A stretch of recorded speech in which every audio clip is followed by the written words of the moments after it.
ब्राह्मण बनिया अक्षत्रिय शूद्र ये चारों कुल ऊंचा। देखो वाणी में कितना अंतर है पुण्यात्मा। ब्राह्मण बनिया अक्षत्रिय शूद्र, वैसे कहो चाहे बनिया कहो, ये चारों कुल ऊंचा। अभी नकलिया नतनियों का रखा शूद्र वर्ण तो जो है ना ये नीचा कुल है, शूद्र नहीं।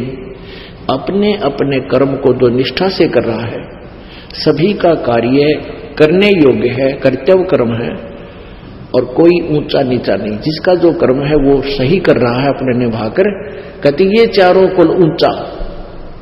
और नुग्रे द्वार न जावे योगी जो सत सोजत इंद्री सूचा,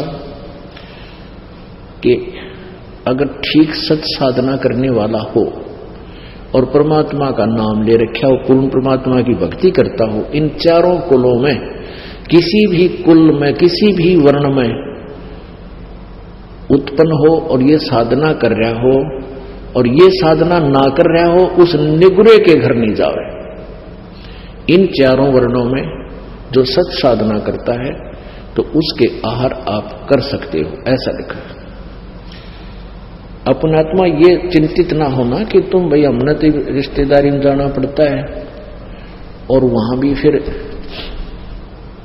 रोटी तो खानी ही पड़ती है, मारे भी बाहर लगेगा, वो भी नुगरे हैं। तो उसका एक बता रखा है एंटीबायोटिक आपको, कि कहते हैं आप वहां जाते हो, खाना खाने नहीं जाते उनके वहां पर, और आपके पास एक ऐसे मंत्र हैं, उस नाम के जाप से, ये तो जो भक्ति नहीं करते ना उन पर असर है, और किसी कारण से आप जी ने कहीं आहार करना पड़ जाता है तो परमात्मा का नाम जाप करते रहिए।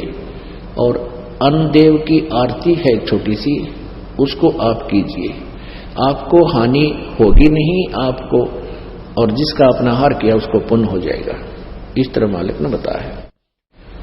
ये तो उनके लिए बताया जो मांगते फिरते हैं और फिर भक्ति की भी रीस करते हैं। पहले तो साधना शास्त्र विरुद्ध, और फिर किसी का भोजन लेकर खा लेते हैं, उनके पास वो भक्ति सत्य है नहीं जो उस पाप के भोजन को हजम कर सके, यानी उससे डिस्टर्ब ना हो। तो आप जी को मंत्र दे रखे हैं, आपका मन वहां रोटी खाने का नहीं था, किसी विशेष उद्देश्य से गए हो, गए को आहार किया दिया है तो आपको हानि नहीं होगी। ये उनको कहा जाता है जो परमात्मा की आड़ में उनको लताड़ा जा रहा है, जो भगत और संत बनकर और फिर मांगते अंडे। क्या बताते हैं, राजा राज रसातल जाई कौन छती सो डांडे, सब है अपावन कहिए भाई योगी किस दर हांडे। अब ये संत है ना नकली, ये राजाओं के गणे जाया करते, क्योंकि वहां अच्छी जो है ना उनको पैसे मिलते थे, तो वहां से वो भिक्षा अच्छी मिलती थी, उसके लिए वो दक्षिणा अच्छी मिलती थी। तो यहां बताते हैं राजा राज रसातल जाई, राजा नरक में जाएगा, क्योंकि कौम छतीसों डांडे, अब सभी अपावन कहिए भाई योगी किस तरह हांडे। राजा, जैसे राजा लोग टैक्स लगाते हैं आपके ऊपर, तो उस टैक्स के माध्यम से अच्छे बुरे गरीब अमीर सबका पैसा राजा के पास जाता है, और उसी से वो अपना निर्वाह करता है, अपनी सेना रखता है, अपने ऐश्वर्य के साधन करता है। उसमें से फिर कहते संत जाके खावे तो वो भी साथ नरक न जावे। एक हलाई सेंस कसाई पलड़ा बेस बजावे, और कोठे माही नाज घाल के कोरा काल मनावे। एक अलाई होती है, जैसे किसान हल जोतता है ना, और एक एकड़ मान ले जमीन है 200 फुट लंबा और 220 फुट लंबा और 198 फुट चौड़ा, ऐसा एक एकड़ होता है। तो उसमें हल से संवारते समय वो लगभग 20 फुट चौड़ा और 180 200 यानी पूरे एकड़ की एक साइड की लंबाई ले लेता। तो उस 20 बाई 220 मान लो, एक हलाई में जो वो हल के द्वारा जमीन खोदता है तो उसमें उसको 1000 कसाइयों जितना पाप बन जाता है। बताओ।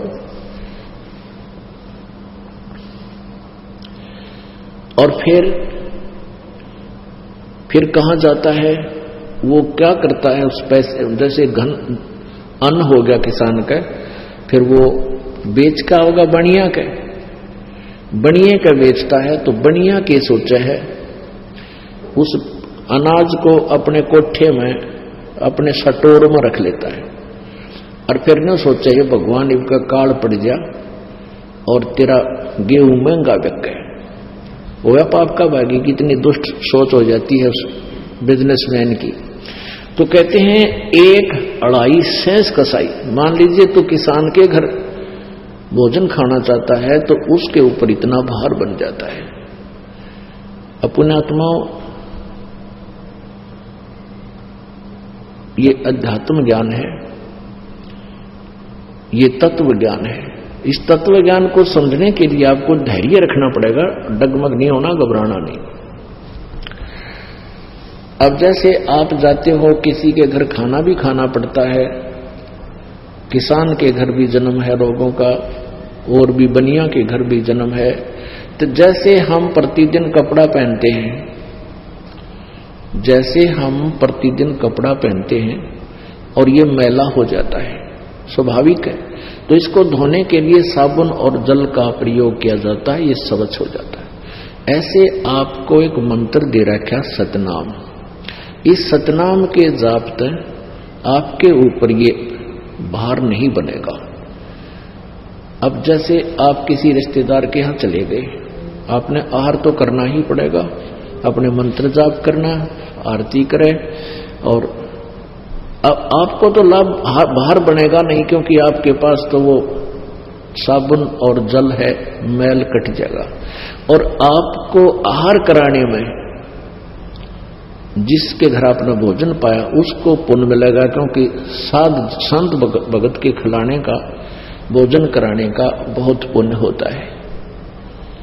अपना आत्मा तुम गड़बड़ ना कर दियो, कभी भगतान बुला के जमान लाग जाओ, कभी मेरे वाले इस काम में फिर फेल कर दो तुम नहीं।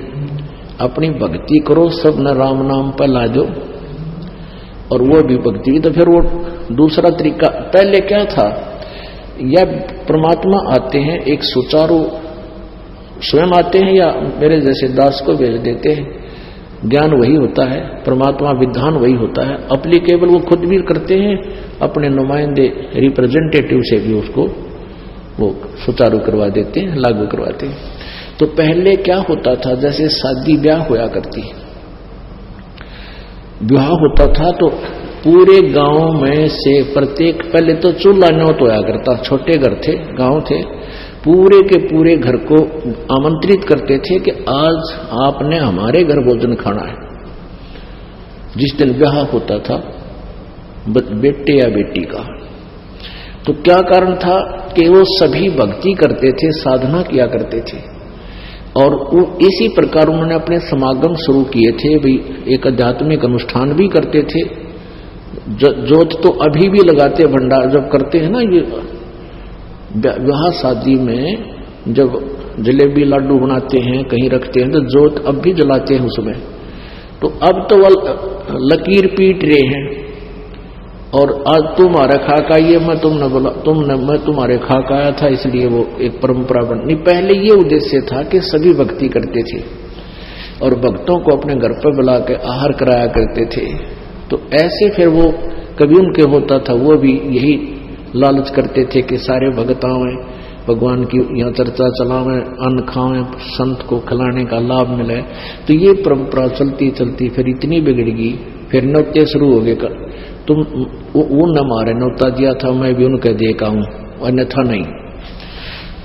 तो ये प्रोग्राम तो पहले बिगड़ का बिगड़ा हुआ रूप हो गया। तो ऐसे आप अपनी भक्ति करते रहिए, आपको हानि नहीं होगा। जैसे ये दास आपको मना करता है कि जो कोई धार्मिक अनुष्ठान करते हैं, आन उपासना करने वाले, वहां आपको नहीं जाना चाहिए, उस दिन आहार नहीं करना चाहिए वहां पर। क्योंकि उस दिन वहां जाने में आपका सहयोग होगा उस शास्त्र विरुद्ध साधना में। गीता जी अध्याय नंबर 16 के श्लोक नंबर 23 में कहा कि शास्त्र विधि को त्याग कर जो मनमाना आचरण करते हैं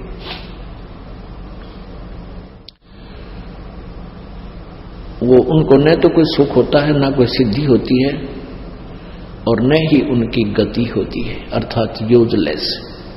तो जैसे